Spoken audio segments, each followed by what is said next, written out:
go. You are live. Well, Acts chapter 5, verses 17 18.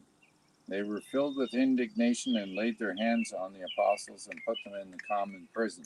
Why? Well, they were speaking the gospel that Jesus Christ was Messiah, and the religious crowd of the day didn't accept that. Religious people have a natural tendency not to accept truth, even though it can be very obvious to them. And unfortunately, as a result, the very same rules that they should be following, they don't follow themselves. There were so many things about the trial of Jesus Christ that were illegal. There were also so many things about the trials of the disciples, again, that were illegal. But people who are doing illegal things don't necessarily follow the rules, right? It should be obvious. We should understand that. But I want you to understand that when there are difficulties temper our character and our attitudes. Difficulties enhance what we value. It helps us to pay attention to what's going on right in front of us so that we see how important things really are. It's not without difficulty in life. When a seed goes into the ground, it dies, and it has to die to itself, and it has to bring forth life and fruit. And the consequences are the shell has to go into the ground and has to die. But life is there. The DNA that God put in is there. And for us as believers, it's critical that we understand that our self, our old shell, dies and goes into the ground. And when we rise in baptism with Jesus Christ, we rise to a new life, new character, new attitudes, new behavior. Old things are passed away. Behold, all things are become new. The Bible teaches us that the Lord wants to create in us a clean heart that follows after Him.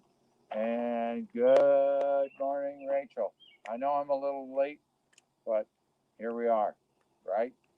So you can be the one that shares with everybody. I just seen Pastor Bob, and you guys need to hear about what we're talking about this morning. Acts chapter 5, verse 17. It's about the persecution after Jesus Christ had gone to the Father, and they were filled with the Holy Spirit. And when the evidence of the Holy Spirit comes into your life, anything that's not of God doesn't want to be around that Holy Spirit. Why? Because the presence of the Holy Spirit condemns the demonic that's hanging around, the sin that's hanging around. You don't even have to say anything for persecution or people to be angry, because that spirit that they're in relationship with is doesn't want the Holy Spirit around. It wants to control their soul. It wants to control their spirit. It doesn't want them to be changed, for their character to change, to have Christ in control, for Holy Spirit to be in control. So it's a war, and that's spiritual warfare. What do we do about it? Well, we invite ourselves to have a good and strong relationship with Jesus Christ and allow the Holy Spirit to show us where we're wrong and where we need forgiveness, where we need to apologize, where we need to ask God for forgiveness and people for forgiveness, and change our character and change our behavior. It's critical that we understand how important forgiveness is. For the same thing that Jesus said, if you can't forgive one another, neither can I forgive you. So it's really important. You claim to be of Christ, you have to walk with forgiveness. You want to be of Christ, you want to have a good testimony, you have to walk with forgiveness. So Jesus filled us with the Holy Spirit. He forgave us. He did all those things. And we have to, in turn, pay it forward and do the same thing. So I want to thank you for your love and trust. Rachel, you get a hold of everybody and you let them know they missed JumpStart, and you were the first one. Jumped right in there. Good for you. And thank you for your love and trust, dear. And just get the message out. Get everybody, send a message.